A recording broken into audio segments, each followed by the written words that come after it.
So a couple of days ago, I was off somewhere and Terrence texted me saying he was watching this movie called His House. You were in the middle of it, yeah? I was in the middle of it. My wife and I were watching it and we paused it. And because I was breathing really heavily and she was worried about me. And so then I stood up and I started pacing around the length of the room. And I thought, oh man, I just got something from Richie. Richie, I'm watching this film. You got to watch it. It's a really good movie. I don't know what's going to happen, but so far, it's awesome. You got to watch it. And it was His House. Yeah. So yeah, I got the message from him, and I'm like, ooh, this is cool. And you just said like you should watch His House. And I was very confused, like in my house sitting or something along those lines. And so I looked up the trailer, and ooh, this is really cool. I like horror, clearly, and I'm very interested in like East African cultural things. I minored in African languages in university. So that aspect of the film, which is a big part of it, really intrigued me. So I watched it that night as soon as I got home. So we decided that we have a lot of things to dive deeper into with the movie. There are a lot of aspects to it that there are a lot of elements that beg attention. Yes, and we do a little scouring of the internet to see if anyone's talked about this stuff. We don't want to rehash things that have already been said 20 times on, different horror review sites. And we've seen a little bit that's been really interesting and really cool takes on the movie. But we found a couple things that we haven't seen pop up yet, so we'd like to discuss them here in a very nerdy discussion, Deep Cuts episode on His House. There we go. We practice those timed sayings, movie titles as much as we can. And we have a bit of an outline to go through, and just discussing a couple things in the movie that caught our attention that warrant further discussion and analysis, that maybe left us a little confused, and that we connected with, I guess. So yeah. Yeah, well, gosh, dude, that was great.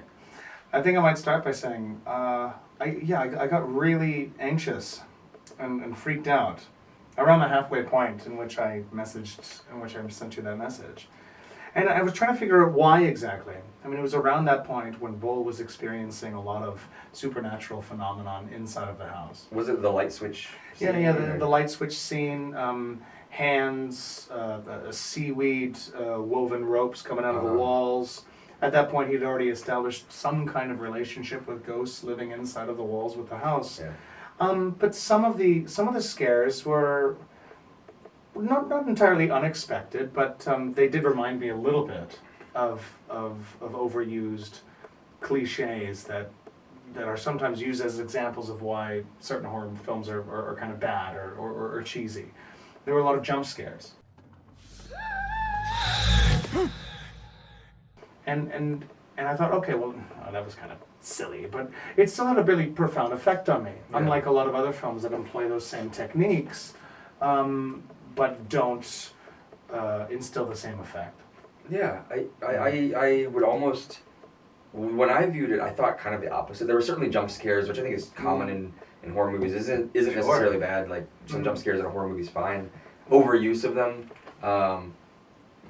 is tiring. So creative use of them, I think, is good. And I think the movie definitely had some. But I thought the movie was interesting in that it lingered on things that I thought other movies typically wouldn't. Like what? The light switch scene, for example. He sees Nyagak's ghost there, and then the other ghost are there, and then it's in horror movies it's like a flash, like, oh, what was that? Boo, it's there, and then it's gone, and then you're just like, you jump, and then you have a moment of relief. But this was like, the ghosts are still there for a good minute or two, and you see them in their full form, and they're accosting him, and all this stuff, and there's this battle for the light switch before he gets his throat cut. And I thought that was like, oh, they're really holding on to this scene. And I thought this was a really interesting move. It was a frightful compounding sequence. Yeah, it was like... You thought it was over. Yeah. And then there's suddenly more ghosts that show up, and then he feels completely claustrophobic and isolated. And that one, Nyagak's... Nyagak, I believe is how to pronounce it. Nyagak, I think. Nyagak. Nyagak. Nyagak. I think so. I'm not an expert on We this. teach English. We teach English. Nyagak's body Yeah. was on his head. It was terrifying. It was freaking, yeah. Yeah, and it's for me. It was like, oh, that scared me. Oh, okay, it's gonna be over. It's not over. What's happening? And that you can kind of relate to how Bull's feeling in the movie because he wants it to be over too, and you're kind of feeling the stress that typically would be over and done with, but it's still going. And I thought that was atypical of a horror movie. Right. Another scene that caught my attention. It wasn't a scary scene. It was Rial and Bull's, I think, first dinner in the house. Where she first describes the apeth to Bull. Right. They're sitting on the floor there talking. And then I forget exactly what he says. He says something, or one of the two of them say some final comment. Then my mind was like, okay, scene's over. And then it wasn't. It just lingered for a second. And then Rial kind of changed her attitude a little bit. And she continues talking and calls him a liar. And I thought that was very uncomfortable, but also different from what you typically see with movies. It was like a little moment of dead air that made me a little discomforted. Yeah. I mean, remember that scene? Yeah. I think I do. And in addition to that, I'll say generally first. I mean, there were a lot of moments in that film where the discomfort and disassociation between Bull and Rial created its own form of anxiety. Yeah. In the scene in which you're describing, Bull has this kind of bold lightheartedness, and that's in some ways represents his first means of adaptation. I think into this situation as an asylum seeker, him and his wife, who have been fortunate enough to be granted the house in which they're living in, whereas she responds to their situation and to the house in an entirely different manner. Yeah. And when those two different means of reacting to their current station conflict with each other, it creates moments where not only is there quiet air, but this lingering tension. In that same scene in which you describes the apeth, the camera zooms in on her. Yeah. And she's given the full screen with which to Looking share right at you. this pretty unnerving story about an entity that maybe we've heard or seen glimmers of already. In fact, we have. Yeah, at that point, yeah. We have, but we don't know the full extent of the atrocity that this night witch, this monster, will or could inflict on the young couple. Dude, in addition to that, I was thinking of the scene of Rial wandering the neighborhood streets, trying to find a doctor. That to me was also really decentering. It took me out of a place of comfort. Her too, yeah. You went on this discomforting journey with her. Oh man, the fact that she couldn't find the place, and the help that she was able to find, which just by virtue of the composition of shots, I guess, did point her in the right direction. They were so dismissive and so disrespectful in regards to her plight. Yeah, the young boys. Yeah. They were really rude to her. Yeah. Teasing her, being rude to her, and you could really, in a very empathetic moment, relate to her struggle here. Yeah. Arguably her first time out of the house, Yeah, or she's like lost. into this new area, and for a necessary cause. I mean, she has to go see the doctor, but she can't actually orient herself. She needs to rely on help that proves to be, A hastily drawn map from someone who kind of. I mean, he's an okay character, but the caseworker played by what's his name? I like Doctor Who. Yeah, Doctor Who. Yeah, that's the whole time I Nick go, Smith, that's I believe. Doctor Who right there. We'll put it down there somewhere. He seems kind enough. I mean, he was. I mean, and he wasn't great to them, but he's the best they got. Like he was decent to them, and their neighbor was. I mean, she tried to give them good advice. She says, "I'm trying to help you," but no one was particularly was really kind to them. The nurse or the doctor, I'm not sure. It was at the clinic that Rial goes to. She seemed like she was trying to be as nice as she could be to Rial. Yeah, a lot of the people whom Boel and Rial met during their time, I think, they were overall very kind, very peaceful, and in some cases outgoing. Or at least you got that kind of vibe from Doctor Who. It seemed like whether or not he did, he really wanted to believe Bull. Yeah, and, he did try. and to support him. Yeah. But I mean, like, it was just such a house that they were in. Yeah. Talking about the house itself, Mm. one of the first things I think that we noticed was how seemingly harmless that space actually was. I mean, it's part of a neighborhood network of all these townhouses Yeah. of similar size, of similar scope and structure. It doesn't look like your Hollywood haunted house with the gabled windows and the arched roofs and the naked trees with bats, with the promise of bats in the attic, the crow calling a couple of tombstones out in the backyard. Yeah. I mean, it seemed like a pretty mundane. They lucked out, whether it was because of Bowles' job in Sudan, working at a bank, or for some other thing. But I mean, hey, they got a space. But it wasn't all it appeared to be.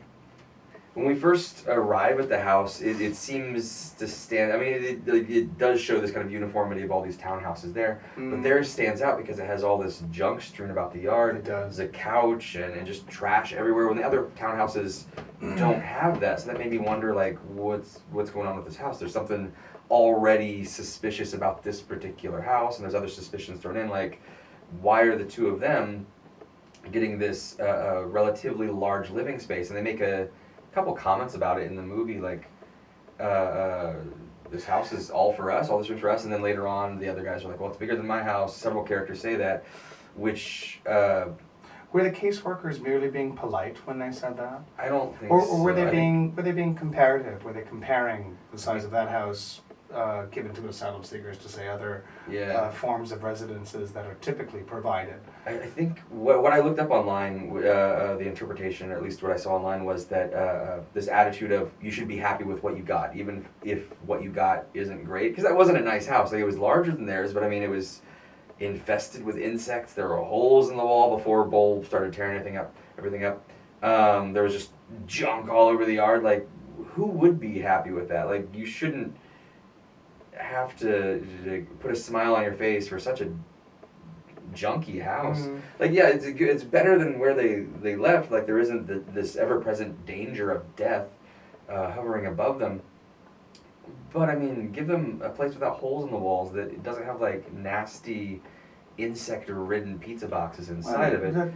That's just the question, isn't it? I mean, you mentioned all the junk outside. I mean, was there a high turnover rate, a high influx of the refugees, perhaps? Yeah, an influx. Yeah, so of refugees. How many times has this house changed hands, and upon what cause? Yeah. They had that lady, the neighbor lady, the cat lady, who was kind of in a positive way. If you ever watch this cat lady, creepy in her own right. Yeah, she was kind of creepy. Yeah. Creepy in her own right. And at one point in the film, probably about like 3/4 of the way in, she mentions to Bull, who's trying to get into his house, why don't you just leave, like all the rest of them? Maybe I'm paraphrasing. I hope I'm not. Yeah, that's something like that. Yeah. Something to that extent, as if she expects him to do it, and that didn't seem like a racist remark. It didn't seem like an entirely unpleasant exchange, but her tone seemed very matter of fact to me. Yeah, she even says, like, I'm trying to help you. Like, I think he took it perhaps offensively at first, and maybe there's some subtext to that we're not getting or understanding. But she says, I'm trying to help you, and she implies that other refugees that have been through that particular house, that townhouse, have gone in and just left, and, perhaps, breaking the rules or whatever, but at least, they're out there safe from whatever dangers they were fleeing. At least they're safe in England now. Whether or not they're breaking the rules, doesn't matter. They're safe. And she says, well, they're going to kick you out anyway, right as they pull up. So that was kind of an interesting exchange. But all of these observations, pardon me. No, go ahead. If you want to, I was going to say, all of these observations beg the question, did the house have some kind of residual haunting? Yeah. Which may or may not have caused its previous residents to vacate the premises or to get out as soon as possible? Or is the haunting of Bull and Rial, I'm saying haunting very loosely here. Yeah. I recognize that has certain connotations, but let's just say overall, the haunting of them, exclusive memories or legit ghosts exclusive to them, because of their past experiences, whether it be psychological or by virtue of aspects of their cultural beliefs. Yeah, I think there are. What is cool about this film is there are, I think, several ways to interpret some things. What we scoured online was that, it represents just the rotating door of refugees that go in and out of that house. They arrive there, they leave either to find a better place. They're able to move on to someplace better, or they leave. They're kind of probationary officer type people. Or is the house like actually haunted by a ghost? And I kind of sided with the second one at first. I had that inkling that maybe it's the house that is haunted, and then the haunting takes the form of whatever culture you come from. But I kind of gave that up. I didn't really have much to support that idea to it. But then you have the ghosts, and this is kind of shown at the end of the film, the ghosts of all the people that have been through that house, that have had their own sorts of traumas, and that have their own perhaps memories and guilt haunting them. And in a way, the house is haunted not by a ghost, but by the people who inhabit it. The people that did inhabit the house and their traumatic experiences. So in a way, it is haunted, in, I guess, a psychological way, but in a spiritual way, maybe. I don't know. Yeah, no, you touched on something really good, man. I mean, a house is, any abode, any dwelling of a kind is kind of symbolic of the people who actually own the place. Mm-hmm. What's that old adage? Or you can know everything you need to know about a person by seeing their dwelling. This is Terrence's house, by the way. This is my house. This is where he lives. Yeah. This everything all you need to know. Oh, okay. It's Halloween mask over here. Halloween mask. I got the Halloween mask. Yeah. We're not going to show you what's over there. Yeah. Or what's over there. That's pretty crazy. But yeah, they brought with them all of their regrets, all of their guilts, all of their compunctions, all of their mistakes, in an attempt to carve out for themselves a new life. But the things they had to do in order to be able to carve out a life for themselves is arguably what's haunting them. And I say arguably because, yeah, you're right. I mean, you can interpret so many events of the story in so many different ways. I mean, we were discussing earlier the trash outside the house. I mean, arguably the piece de resistance of the trash outside was the big white sofa. Yeah. But from we saw the dinner scene that you alluded to, they don't really require that. Yeah, yeah. And perhaps if other Sudanese asylum seekers occupied that house, or refugees of a different country, it doesn't really matter, whose cultural custom is to sit on the floor while, say, eating dinner, then maybe they would have no use for the sofa. Why the trash was left outside? Yeah, maybe the revolving door, maybe the caseworkers were lazy, maybe that house is routinely skipped over by the trashmen. I'm not sure. They weren't treated well, yeah. Yeah, perhaps that speaks to a different theme in regards to the film regarding the treatment of refugees overall, of which I think there are a lot of substantial clues, well, not even clues, but just demonstrations of how refugees are treated, or just the refugee experience in general, which added its own tension and anxiety that I really felt. I mean, there were a couple of scenes when they were in the detention center, for example, and right before they went to meet with a certain committee, there was a man laying down on the bed, and he said something to the effect of, nothing's going to happen. Yeah. Like, don't get your hopes. Not very helpful. Don't get your hopes up. And you can see the great well of excitement in Bold and Rial's eyes when this very indifferent and apathetic seeming committee member was telling him, hey, we're going to give you a house, but rule number 1, you can't do this. Yeah. And rule number 2, you can't get a job. Rule number 3, you can't ask for more than when you're... just so many crazy rules, and we should... Now I'm regretting a little bit now. We should have gone into more of those rules, because I remember them saying, like, no candles, and they clearly have candles in the movie. But that's such an odd rule. And then they say, like, no balls. Like, you can't have a ball in your house. Do they say that? Yeah. And there's so many, and they just have this long list, and it kind of just trails off, and the audio kind of just turns down. I don't remember. But some of the rules are just kind of like, yeah, I believe it says like you're not allowed to have balls in the house. Like, What? what? You can't even have toys here? Like, That's crazy. It's too restrictive. Like, okay, have some rules, you know. But it just, I think, critiques a bit humorously, no ball in the house, you know, a bit humorously critiques these rules, but just how insane they are and how impractical and almost impossible it would be to follow all of those rules that are required of them. It's expecting these refugees to attain citizenship or permanent residency to jump through impossible hoops.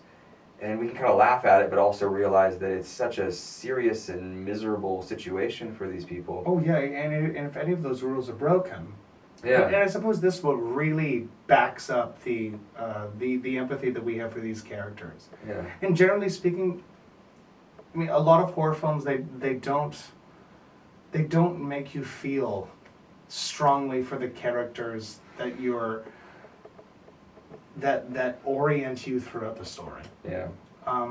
That are the main characters who do have an arc of a kind, who do overcome some kind of evil, some kind of antagonism. But with these characters, you couldn't help but feel for them. Yeah. And to root for them. And I think that's a really interesting distinction. It really backs up that empathetic viewpoint. Yeah. They went through so much just to get there, to be treated like the trash that's strewn about the yard in front of them. Yeah, and you don't want whatever ghosts are haunting them, Mm-hmm. be them, symbolic, psychological ghosts from their past mistakes or past guilts or something to do with the actual haunting of the house. You want them to actually succeed. Yeah. And so it's really interesting seeing the characters' different takes Yeah. to the situation. You have Bull, who's, again, you could argue hopelessly optimistic. Yeah, he's very optimistic. Almost romantic in his refusal to let any evidence of negativity disrupt his need to adapt to life in a different culture. Right. Trying to use the utensils. Speaking English at home, even with just the two of them. Speaking English at home, yeah. Which was an interesting, which made it convenient for the viewing audience who don't speak Dinka. But challenging him not only as a character but also as an actress was Rial. Yeah. Because she was so strong. Yeah. in her responses, almost ridiculing him or getting to that point of ridicule. She does, yeah. A couple of times. We talked about an earlier stage, just briefly, that maybe they were from different tribes. Different cultures in the region where they're from. We can maybe infer this from their attitudes, how they view this. I mean, different people, of course, have different attitudes too. But perhaps it's just personal, perhaps it's cultural, we're not quite sure. One indication, maybe the scarification on their bodies. It shows at a few small points. Bull's scars on his upper right arm. You have kind of three kind of semicircles within each other, made with dots. And then Rial, it doesn't explain anything, it just shows it a couple of times in the film. And then Rial later on explains that where she's from, there are two tribes killing each other, and that when after her family was murdered, she gave herself the identification scars of both of the tribes to survive. And she shows her arm, and she has one section that is clearly dots, similar in a way to her husband's, Bull's, but also some more line-shaped scars as well on her left forearm. So we got us thinking maybe the dots represent Bull's tribe and Bull's culture, and the lines maybe represent a different one. Now, which one she originally came from? Was it the dot culture or the line culture, for lack of any names of these cultures? We don't know, or if there's something else going on. It's just an idea, us digging really deeply into the movie. We don't know. And we're not sure if we're supposed to know, but it's possible that she came from a different culture. just a neighboring culture from bulls, so that might be part of the reason why they have kind of different viewpoints on things. Right. And we don't learn much about Bull's past or his childhood. We do learn that Rial's was quite bad. I mean, she lost her whole family, and she had to go through traumas even before they left their country and became refugees. Bull perhaps is more optimistic because he's been through, not that he hasn't been through trauma, because the posters are falling down. He's clearly been through severe traumas that I've never even come close to experiencing, and I don't imagine most of us have. Being a refugee, fleeing your country, being shot at, going through a stormy ocean just to survive, and being treated, horribly once you arrive at your destination that should be this shining light of safety. But it seems like, from what we're told in the movie, Rial's been through quite a bit even before all these refugee-related traumas. And, and she said she doesn't have an identity. She kind of learned to survive by being from nowhere, or something along those lines is what she says. So we just thought that was interesting. Perhaps her scarification shows that she either is or isn't part of Bull's group, if indeed that scarification represents which group Bull is from. Now his arm, it's never explained. Perhaps it represents his culture. Perhaps it's just fashion. I spent a semester abroad in Tanzania. It's not Sudan, and I don't want to equate Sudan with Tanzania. They're very different countries with very different people, different cultures, even within each country. But I got to spend a week living with the Maasai tribe, who also do scarification. And while I was there, I was lucky enough to get scarred myself. I got branded on my arm by a really cool Maasai warrior named Raphael. It was a really cool experience. And before I arrived at the Maasai village where we stayed, I believe our instructor told us that the Maasai have scarification, oftentimes under their eyes and on their arms and different body parts. And it's supposed to be a protection against disease from these areas. So if you have scarification around your eyes, it's supposed to protect you from eye disease, for example. And when I was living there with them, I had a very wonderful family that I lived with. I remember all their names. Kiraposha was my mom, and Doros was my dad. Dowdy was my brother. Really smart guy. And I asked him, what's the point of all the scarification? And I was expecting some really cool answer, like, well, in telling me about Maasai religion or Maasai spiritual beliefs or lore, things like that. And his response was, well, we have these scars because fashion. They think it looks cool. And now, perhaps it traditionally was some healing or disease prevention related thing. Now it's more of a fashion thing, or maybe it's a mix of the two, and there might be other reasons I'm unaware of. But I thought that was kind of funny. So not only will different cultures have different scarifications, they'll have different reasons for it, and even within the same culture, they might have different reasons for it. I got mine just because I thought it was a cool experience, a cool little body modification, and a cool reminder of my time there with this wonderful family that took me in for a week and fed me and clothed me and all that stuff. There was something that you mentioned that I wanted to go back to. When you were talking about scarification, it was the fact that Bull, he doesn't have a lot of memories throughout the film in relation to his past experience. Yeah. The only thing, and this was an apeth-induced hallucination of a kind that Rial was experiencing, but it was Bull's kidnapping of that girl. Yeah. Bringing her on the bus. And it was a kidnapping. It was a desperate attempt at fleeing a desperate situation. But that's his only real memory. But we don't get any personal perspectives of him living through Before that. Yeah. No, all of his are very much, I guess, Mediterranean Sea related, right? Of him on the boat. Yeah. Of Nyagak standing there with an octopus coming out of her mouth. Yeah. Of her maybe drowning.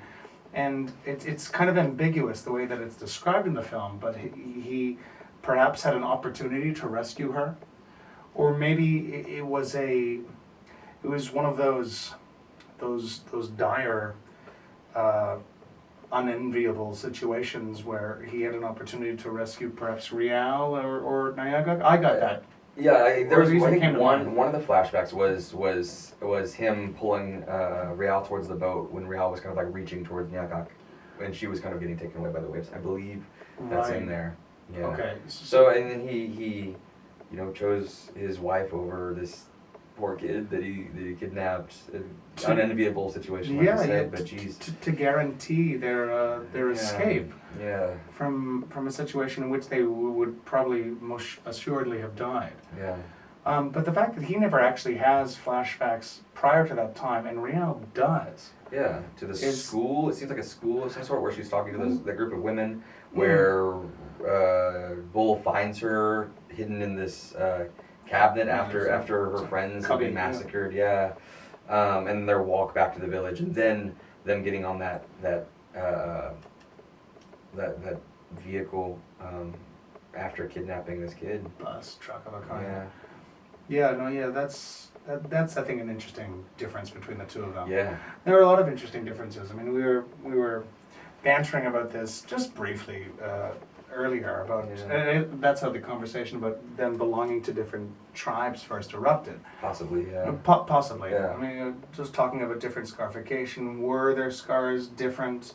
How close do their scars resemble that of the actual Dinka tribes? I think you look at it to an extent. The typical Dinka scars, at least what they're famous for, it is scarification on their head, which Bull didn't have. Rial had scarification kind of here on her temple, which is similar to a picture I found. I think it was the Dinka tribe. But I'm sure the movie took liberties to, and it didn't specify what culture they were from, other than they're from somewhere in Sudan, and I believe when they do speak their native language, it is the Dinka language, from what I understand in the movie. So that's all we really get, as far as what actual real world culture or cultures they might be coming from. Right. Yeah. Oh, and speaking of their scarification, when it did show some of the women in that school type area in Rial's flashbacks, and Nyagak's mother, I believe they did have a scarification more similar to real Dinka scarification. So I think the movie was trying to at least have some of that in there. Why Bull or Rial did not have the same scarification, I'm not sure. Maybe they weren't part of the Dinka tribe, but they were using the Dinka language. I don't know how common that is. Or maybe they just, for whatever reason, didn't have the typical Dinka scars. I don't know. It's movie world. In general, there are a lot of unanswered questions about the film, which, to no small matter, at least in my opinion, leads to its allure. It makes it more interesting, the fact that there were a lot of unanswered questions. But some of them seem to present contradictions. The blood, for example. Yeah. Where the issue related to the blood. This by virtue of Bull. Yeah. By the way, not Rial. This really got me, this is kind of funny, because we kind of warmed up discussing a couple little bullet points of how we're going to do this little talk here. And one thing that caught my attention was, at some point, Bull's fixing something in the wall, and he cuts his hand, pulls his hand out, and his hand's bleeding. And he stands up, some of the blood gets on the floor, and the camera kind of zooms into that with this ominous music. And the next scene is just him, seemingly a little bit later, working on something on the wall, his hand's still dripping blood, and then it kind of focuses in behind him on this bloody handprint on the wall, and then it shows a light fixture he fixed, and there's a little bit of dried blood on the light, and you see little drippings of dried blood on his clothes, and it's just kind of everywhere. It's just he made a mess of everything with the blood from his hand, and I was just, for the past maybe 2 or 3 days, like, why? What's that mean? Why? What does the blood call the spirit to him? Well, if that's the case, that doesn't make sense, because the spirit was already there and haunting him before he cut his hand, and then it asks him to cut himself so that the apeth can go inside of him, but he'd already kind of cut himself just accidentally. And why did it zoom into this bloody handprint on the wall? And I'm like, why does he have blood on his hands? Why is there blood everywhere from his hands? And then Terrence kind of was just like, well, he has blood on his hands. He's guilty of doing kidnapping. He kidnapped a kid and was responsible for her death. He was red-handed. He had blood on his hands. So I'm like, oh. So sometimes, with this stuff, we can maybe overanalyze a bit. It might mean something more, and I think I was gunning for something more than that, but it could just be as simple as. What's that Arthur Conan Doyle quote? Sherlock Holmes says something to the effect of the most obvious truths are the most elusive. Yeah, I just skipped over that. Conclusions are the ones that are easiest to grasp. Yeah. I don't know, from an actor's perspective, I want to believe that the actor playing Bull, and perhaps in future episodes we should get those characters' names down, or the actors' names, pardon me, because we're referring to them so yes, many times. Yeah. But I want to believe that the actor actually cut his hand, and that, I don't know, the design team and the director said, yes, blood, we need that, more of it. Sir, should we put that on the light bulb? Of course, but it's almost close. He's wearing it again. And that it becomes its own theme, kind of randomly. Yeah. But I maybe the more obvious interpretation is that there is blood on his hands. that he is guilty of committing this terrible crime to no small extent. Yeah. Whether or not they forgot about the crime, I don't think they did. Yeah. That got me too. I think that Bull was very aware of what he had done. He seemed very dismissive of all elements of the past in general throughout the entire film, and way more interested in accepting his new life. He's dismissive of the past, and it doesn't even show his past because maybe he has some narrative control over the story. He won't let us, the viewer, see his past because he seems so dismissive of it in a lot of ways. But it was reminded to him via, say, maybe the apeth, or just his own lingering feeling of regret. At times he's very beautifully shot sequences. Do you remember the shot when he was with his wife at the table and she was ridiculing him because at an earlier dinner scene they were on the floor, and then on the next one they were at the table, and she says something really cutting to him. I forget what it was exactly, but he looked up at one point. The camera panned away from the table shot, and his wife was no longer sitting with him, and the kitchen wall was framed in its background as an actual ocean. Yeah. And then he falls into the ocean just from that scene alone. How easily and how swiftly you can be reminded of something that occurred in the past that was traumatic. And I really, maybe I just want to believe, perhaps this is wishful thinking, I was saying this to you earlier a little bit, but that they took charge of the girl that they kidnapped, and they felt responsibility for her. Even though the girl wasn't theirs, and even though they used her basically as a token, as a bargaining chip to get on the bus, and thus as an impetus to get out of, or not as an impetus, as a means of escaping their terrible situation, they were still in charge of her. I mean, they had responsibility for her, and the fact that their own decision was what led to her death, I think can be traumatic in its own way, even if they weren't, say, her natural birth parents. Yeah. And perhaps that's the main haunting that's following them. But then you have the story of the apeth.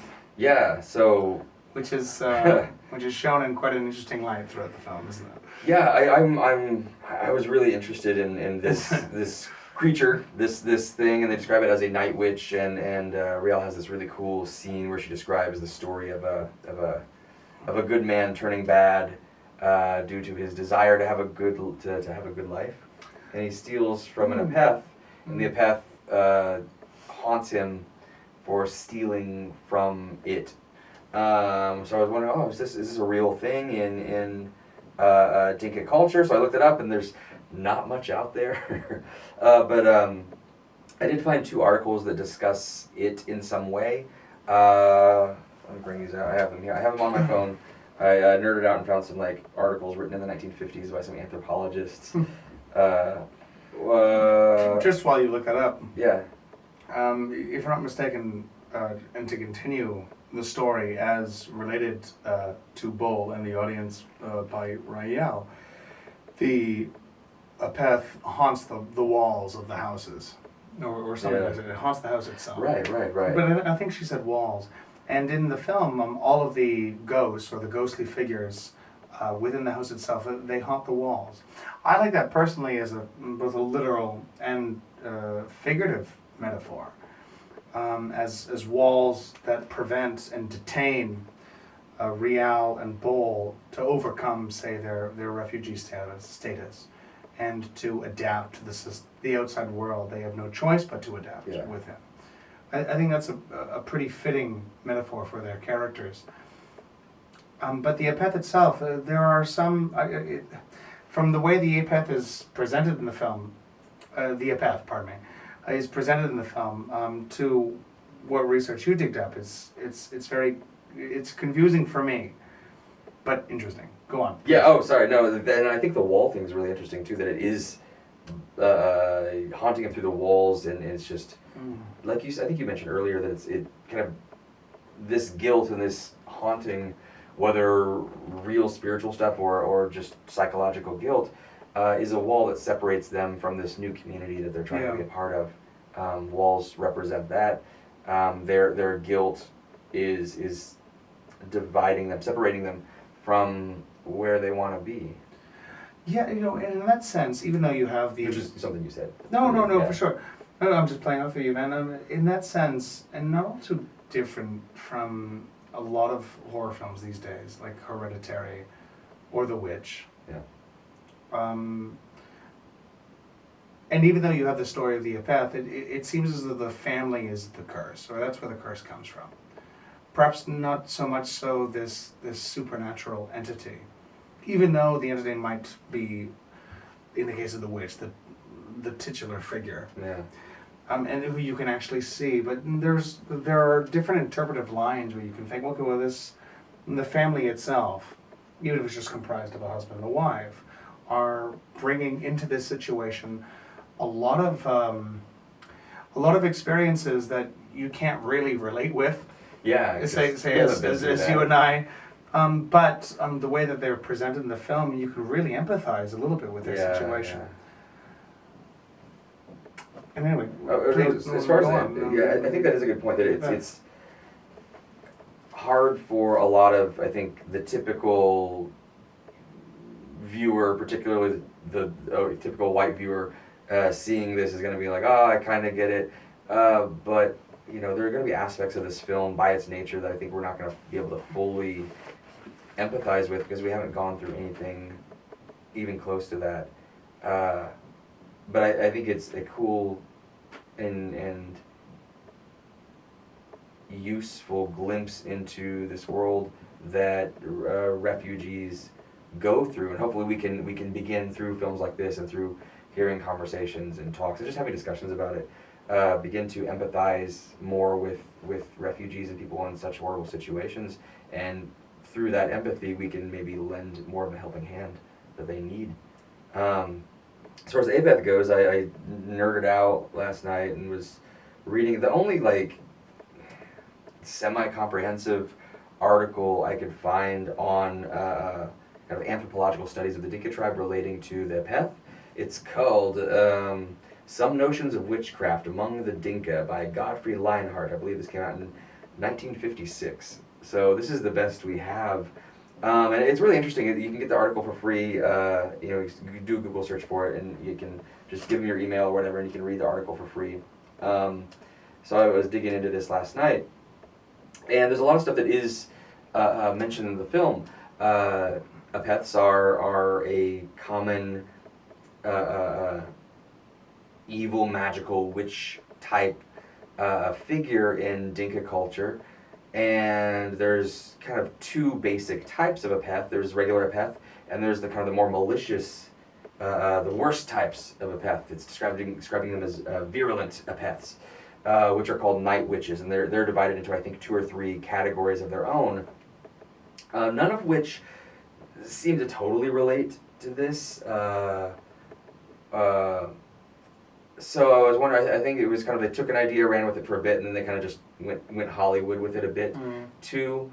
Apeths are described as just normal people. You're born with witch powers. It's just hereditary. And and apeths are almost always viewed as negative, even though some of them will use their powers for good. It's just they're naturally magical, which is kind of an interesting contradiction. Um, and it brings up in this article that in Dinka culture, just even looking at someone for too long is a sign of kind of malicious intent. If someone's looking at you too long, they're doing something bad. They have bad intentions, and then apeths have the ability to kind of curse you or bring about misfortune to you just through glances. And I think that ties into the movie too when we start wondering about, well, who's the apeth? Who is this night witch that cursed them? Based off of Rial's story, well, the good man in the story turning bad did something bad to a night witch, and thus the night witch kind of curses him. Okay, Bowl kidnapped this child. He does something bad to this child and to her family and friends. And so, where is the witch that curses him? On one hand, it could just be a witch, an apeth popped up because of him doing the action itself. But according to Rial's story and according to Dinka culture, it's a person that does something. So that leads to the question of who cursed Bull. And there are a couple options. And why did the apeth appear in the form that it did? Yeah. So first, the most obvious answer would be Nyagak's mother, the mother of this kid that was kidnapped. Who's given about 3 seconds of screen time. You and see most her. of it's just her yelling in this horrible fashion after her daughter, who's just been freshly kidnapped. Yeah, chasing after this bus that they're on, trying to get her daughter back. So could be the mother. And then speaking of staring, this got me thinking about this, that apeths have the ability to curse someone just by a glance. It could be there's a woman on the bus, Bull's trying to silence Nyagak, and then Rial's kind of looking at him like, what did you do? And Rial looks away for a moment, and there's another woman on the bus kind of giving her an interesting look. This woman is, again, given just a couple seconds of screen time, but it was interesting. It could just be taken as, I know what you did, person to person, or I know what you did and I'm going to curse you, person to person who's also a witch. It could be someone else in Nyagak's family who we never have any screen time for, her father perhaps, or a cousin, or someone, we don't know. And then, but all of the candidates that I can think of, that we can think of, that they do show on screen are women, yet the apeth takes the form of a male, or sounds like a male, has a male's voice and characteristics in the movie. So that's odd. So big question, who's the apeth? I don't know. What do you think? Put that down in the comments. My best guess is it's the woman on the bus, but then again, why does the apeth look like a male when she's a female? When she's a woman. Okay, and not just the apeth wasn't just presented as having a different gender. Yeah. But his skin color was horribly white. Yeah. His skin itself was really emaciated and droopy. Yeah. From his voice to him actually seeming as if he wanted to take over Bowl's body. Yeah. Like the Dybbuk in Jewish mythology, or like 100 other monsters that take over the body of their. Not in terms of possession. It's not a spiritual. Physically take over. Physically take over and assume the body of the character, and looked a lot like that's what the apeth was doing. Which again, based off of what I researched, isn't something that an apeth would do. An apeth is a person, and in Rial's story, it's a person. So why would a person who does have a physical body want to take the body of another person? They portray the apeth in the film as some non-corporeal being that wants to take over a body for whatever reason, when that goes against Rial's story and the literature on the subject. So I found that to be an interesting contradiction there. One other thing of note, I don't know if it's significant or not, but as I was looking at the research, the literature on apeths, it was describing the different types of night witches. They have different names, and I think this was called an Ator, Ator, I believe, and it's a particular type of night witch that is associated with impotence. So this, you could, maybe stretching it a bit, relate it to Bull, who the only reason that he and Rial can't get on this escape bus is because they don't have a child. He's childless. So he has to kidnap a child. So it could be perhaps his impotence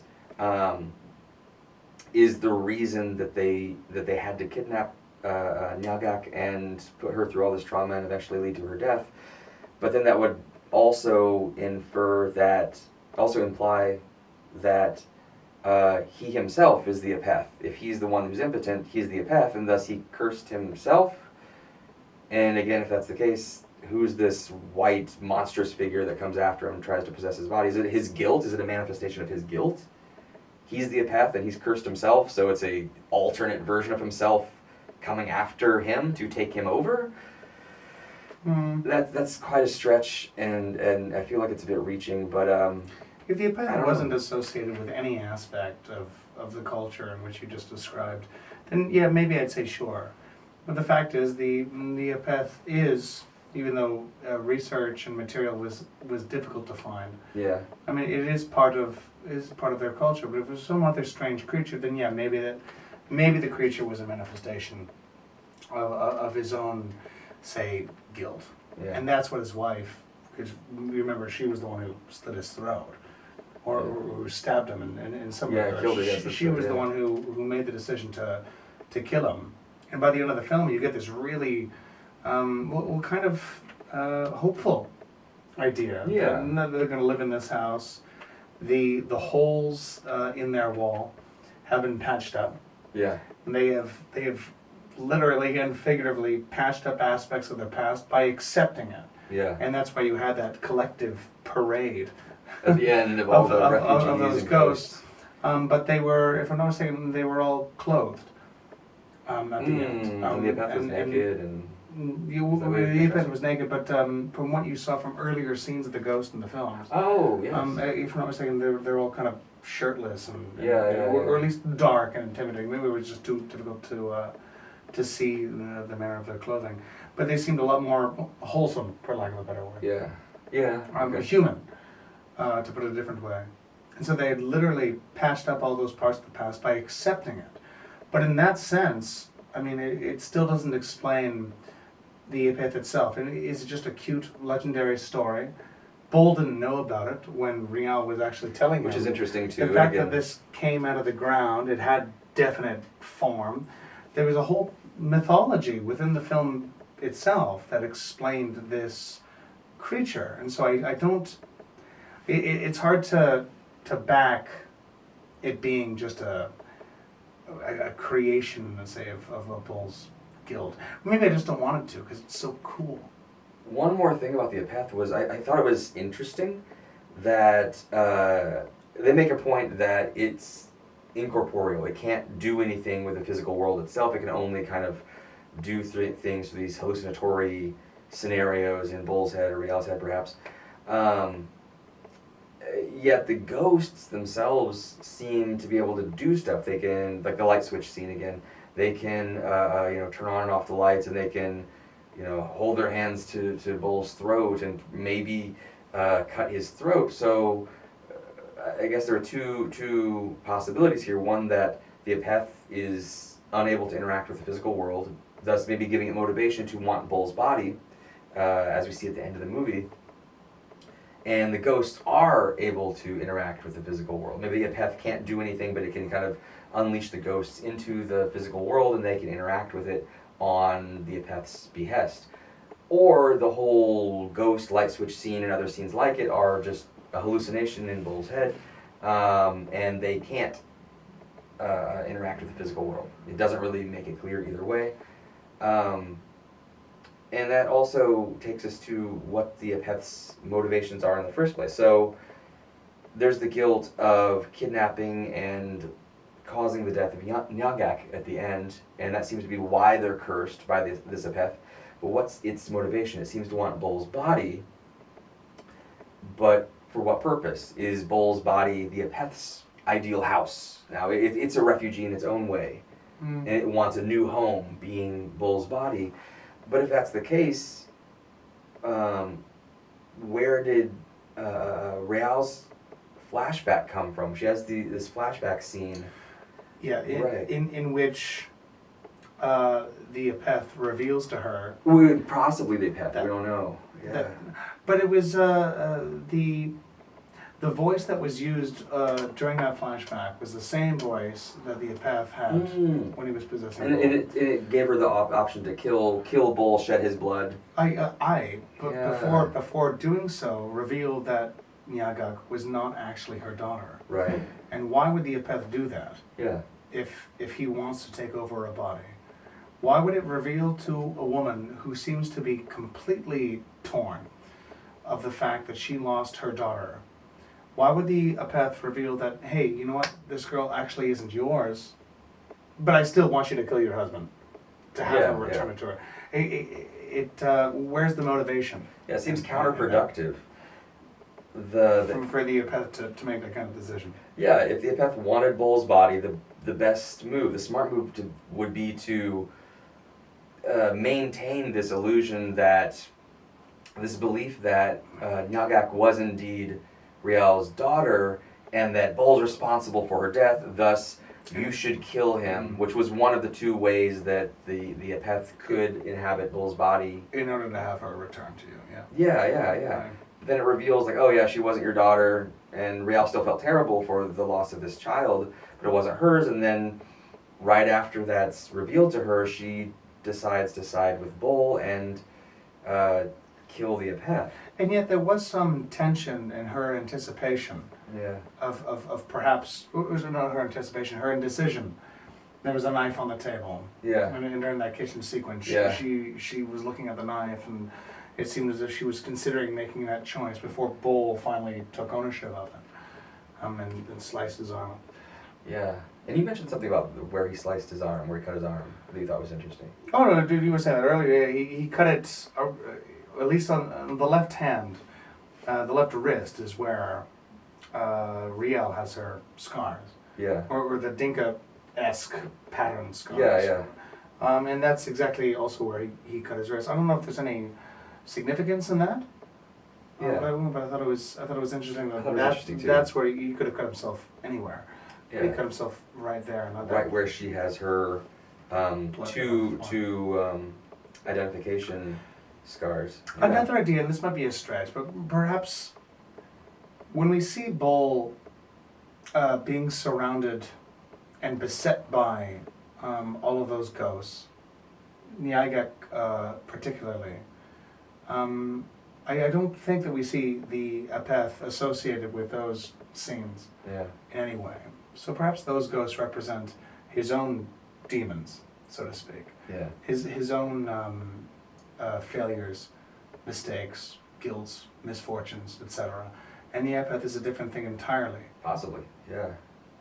Just an idea. I don't know. Yeah, it would make sense because we don't see them together. We don't see the apeth kind of like commanding the ghost or anything. I think we make that assumption. But yeah, it could be that they're two separate things. The ghosts are just his guilt, and the apeth is something different. You mentioned his house, and that perhaps the apeth wants to occupy the house, aka the body, of Bull. That's interesting. I didn't think about that. Yeah. And I thought, okay, one of the things we often go back to when we discuss these things is, okay, well, what about the title of the film? Why is it called His House? His, the masculine possessive pronoun, okay, sure. Bull. What about the apeth, who seem to have very masculine characteristics, if only by virtue of his voice? Then whose house is it? Now, I think you could put up a strong argument that it's Bull's house. In many ways with the film, he goes through like the 5 stages of denial. The 5 stages of grief, and accepting the trauma that he endured. And by the end of the film, he finally accepts his fate and sacrifices himself for the sake of his family. And in that sense, in that characteristic, I think you could say that he kind of becomes the hero of his own story. And he earns the right to keep his house, even though it was Rial who eventually killed the apeth and rescued her husband. In some ways, it's kind of like, overall, and I'm thinking by virtue of this discussion, it's kind of like a fight for one's soul. This entire film, it's a fight for one's personal integrity, and that demands continually negotiating the past with the present and finding an answer for it, which ultimately is one of acceptance, even though, you've done some incriminating things. You've done some unforgivable, indelible things in order to get where you are. The fact of the matter is, you are where you are now. And yes, you can continue to have regret for the past, but you will. Bull sacrificed himself by virtue of his love for, say, his wife and his regret for the situation. He paid his charge. He was willing to kill himself on behalf of those he loves and those he let down. Yeah. And so in that sense, I think that house is his house.